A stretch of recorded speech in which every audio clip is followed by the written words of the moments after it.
This is Mark Owens, and I've chosen the Raft of the Medusa as my topic of discussion for this week. This painting was created by Theodore Géricault, who was born in Rouen, France in 1791. Early in life, he studied at the Louvre, where he discovered a lack of vitality in the school of neoclassicism. He lived a relatively short life, dying in 1824 at the short age of 33. Although he died young, he is one of the greatest influences of the Romantic movement. In 1819, when he was only 27 years old, Géricault created this painting, the Raft of the Medusa. The inspiration for this painting came from a historical shipwreck that took place in 1816 off the coast of Africa. Géricault saw this event as an opportunity to boost his reputation as a painter and proceeded without being commissioned. He also seized the opportunity to use art as a political tool and to publicize this enormous disaster. Prior to beginning work on the final painting, Géricault did extensive research. He was even able to interview two of the survivors from the disaster. During his research, he visited hospitals and morgues so that he could see firsthand the color and the texture and the flesh of those dying and dead. In order to create the lifelike bodies of the painting, Géricault worked on each figure individually and completed each character in full before moving on to the next one. He also called on friends and assistants to pose for him as dead bodies in order to make the painting as realistic as possible. This painting is a landmark piece for many reasons, one of which is it was one of the first paintings created without a commission, and it was also one of the first paintings of the Romantic movement. Let's take a closer look at the painting.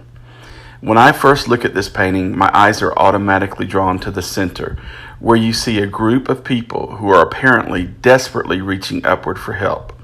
You see the anguish, pain, and desperation of the moment in each of the expressions on their faces.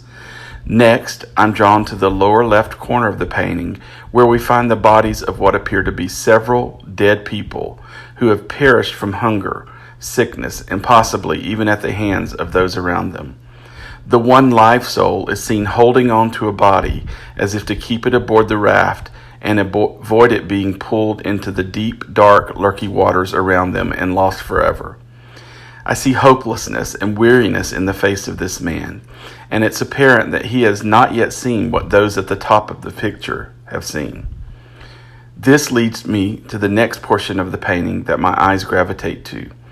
Here we see the key figure of a muscular, dark-skinned figure waving a cloth feverishly to attempt to catch the attention of a distant ship that is in the area.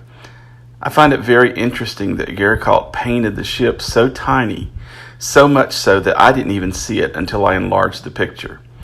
I think he did this to represent a sense of being lost and far away from everything. His technique definitely served its purpose here.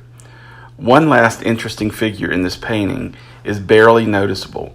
This man, with his hands gripping his head, appears to be on the brink of losing his sanity.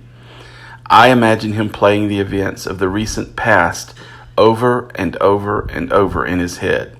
Perhaps he is writhing in pain from hunger, thirst, or sickness. On a broader view of the painting, we notice that light is used sparingly to evoke the sense of danger and sorrow.